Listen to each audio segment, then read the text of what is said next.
छा मां ॼाणो था त इंडिया में रथियल तकबंदियुनि जी फैमिली प्लानिंग सां कहिड़ो लाॻापो आहे। उन जे नतीजे सां तरक़ी याफ़्ता ऐं वधीक तालीमी याफ़्ता रियासतूं कीअं कमज़ोर ऐं वधीक आबादी वारियूं रियासतूं सियासी तौर मज़बूत थी सघनि थियूं ऐं मोदी सरकार कीअं BJP लाइ मुस्तक़बिल में बि इक़्तिदार जी राह हमवार करे रही आहे। अचो त हिन दिलचस्प सूरत हाल जो जाइज़ो वठूं। मां आहियां फ़हमीदा रियाज़ ऐं तव्हां ॾिसी रहिया आहियो WTN न्यूज़। इंडिया में हिन साल चूंड तकनि जी हदबंदी कीअं पई कई वञे।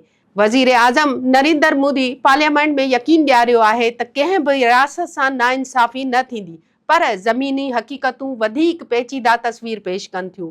इंडिया में चूंड तकनि जी हदबंदी जो बुनियादी असूल हिकु माण्हू हिकु वोट आहे, यानी हर मेंबर पार्लियामेंट मां लॻभॻि बराबरि माण्हुनि जी नुमाइंदगी करे। पर 1970 वारे ॾहाके में सीटुनि खे मंजमंद कयो वियो त जीअं रियासतनि खे आबादी कंट्रोल करण जी तरगीब ॾिनी वञे। हिन फ़ैसिले जो नतीजो इहो निकितो त ॾाखिणी रियासतूं जिन तालीम, सिहत ऐं फैमिली प्लानिंग ज़रिए शरह पैदाइश घटाई, डिघे अरसे ताईं सियासी तौर मुस्तक़िम रहियूं। हाणे जॾहिं इहो मंजमंद निज़ाम ख़तमु थियण वारो आहे त उहे ई रियासतूं सियासी असर घटिजण जे ख़दशे में अची वियूं आहिनि। हीउ मामिलो वज़ीर आज़म मोदी ऐं संदसि जमात भारतीय जनता पार्टी लाइ बि तमामु अहम आहे। BJP जी सियासी ताक़त घणो करे उत्तर ऐं विच भारत जी रियासतुनि में आहे, जहिड़ोकि उत्तर प्रदेश, बिहार, मध्य प्रदेश ऐं राजस्थान, जिते आबादी जी शरह वधीक आहे।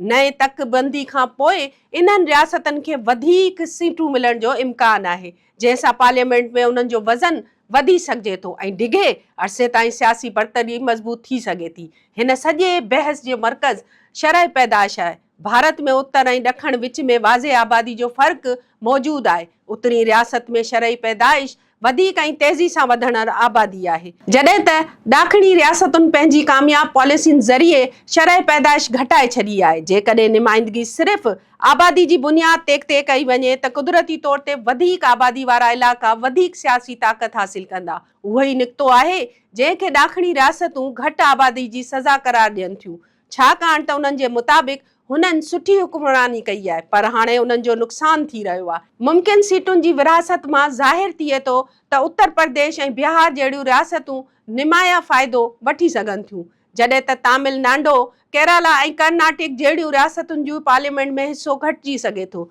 जेतोणीकि सीटुनि में मुकमल घटिताई ज़रूरी न आहे, पर मजमूई तौर ते ताक़त जो तवाज़ुन ज़रूर बदिलजी वेंदो। हीअ तब्दीली भारत जी वफ़ाक़ी ढांचे खे मुतासिर करे सघे थी, छाकाणि त उत्तरी रियासतुनि जो असर वधंदड़ ऐं ॾाखिणियूं पाण खे सियासी तौर कमज़ोर महसूस करे सघनि थियूं। रथियल कानून मूजिबि लोकसभा यानी क़ौमी असेंबली जी सीटुनि खे 543 मां वधाए 850 करण जी तजवीज़ आहे।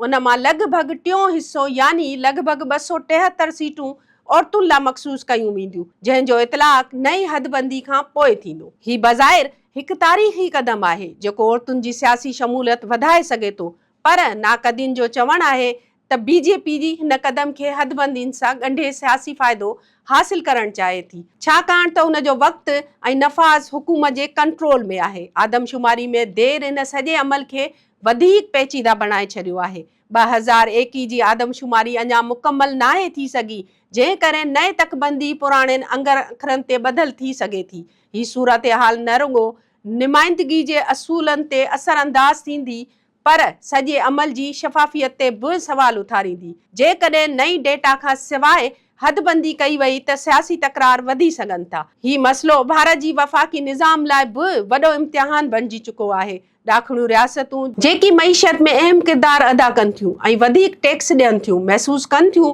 त उन्हनि जी सियासी ताक़त घटाई पई वञे। उन सां हिकु नई बहस जनम वठी रही आहे। छा भारत में वाक़ई मुतवाज़न वफ़ाक़ आहे या अहिड़ो निज़ाम जिते आबादी ई सभु कुझु तय करे थी? नाज़रीन, आदमशुमारी ऐं तकबंदी पाकिस्तान में बि हिकु सियासी मसइलो आहे। पाकिस्तान में आदमशुमारी तकबंदी ते अक्सर सियासी तकरार रहनि था, ख़ासि तौर ते सूबनि जी नुमाइंदगी जे हवाले सां।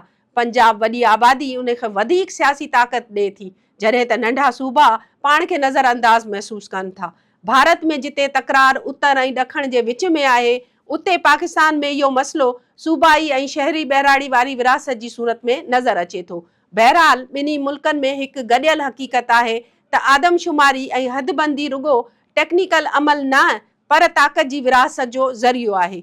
इंडिया में तकबंदी 2026 दरअसल हिकु ख़ामोश पर गहरो सियासी इनकलाब थी सघे थो, जेको न रुगो पार्लियामेंट जी जोड़जक जी तब्दीली कंदो पर इंडिया जी वफ़ाक़ी तवाज़ुन, इलाक़ाई सियासत ऐं जमहूरी तसवुर खे बि नई शक्ल ॾींदो।